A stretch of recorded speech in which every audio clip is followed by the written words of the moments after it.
Thank you, Mika. I will maybe ask you a bit or to elaborate some of it. From my figures, many migrate out of Lapland, and 90% of the people migrating out of Lapland is youth. Why is that the situation? How do you understand that? Yeah, that's true. That's true, and we've been doing a lot of research behind that, and also some efforts to tackle that challenge. What we've been doing is to increase the places to study in Lapland, so the young people shouldn't necessarily to move. So there would be sort of a path from elementary school to even the university level here in Lapland. I guess that I'm quite confident that if you think about the Lapland's educational system, we've got a very high level university here. We got very high level applied university of applied sciences here, and second stage education possibilities. So what we've been thinking is that of course there's a lot of things that we can't actually influence by, for example, increasing the level of educational services, because there's a quite big mega trend on among the young people, and it's about the way they think life, and many times they think life that it's somewhere else, it's in the big cities, and the southern part of Finland and abroad.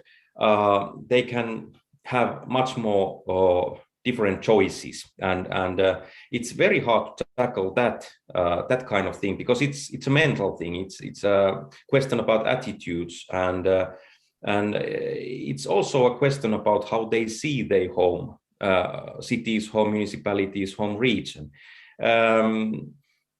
How I've been thinking it as a former youth councillor, I have a sort of a philosophy that actually it's our obligation to put our youngs out and let them go, let them learn, let them live, but same time make things here in Lapland sort of easy to come back when the phase in the life goes, for example, in the family phase and seeking for a permanent job and so on.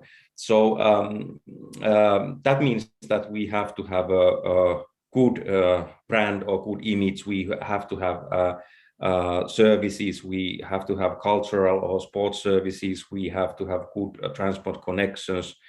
We have to have sort of a overall view that Lapland is a good place to come back.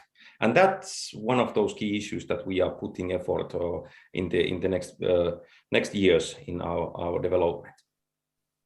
Yes, and I think what you're saying are very high relevance for many of us.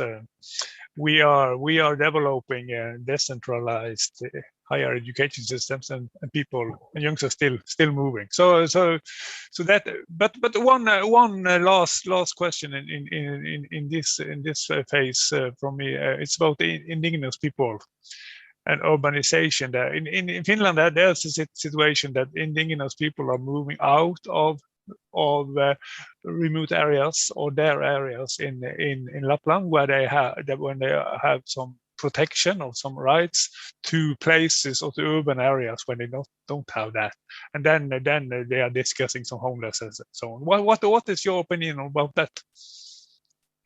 Yeah, that's true. Actually, nowadays the biggest Sami city is Helsinki. There's the biggest Sami community inside the Helsinki by population, and it's a megatrend that actually same kind of megatrend as I described as common is also in the young people of indigenous people, the Sami people. There's of course a lot of things that make young people difficult to see the future in the traditional home area, and things that they feel that are threat to their traditional livelihoods.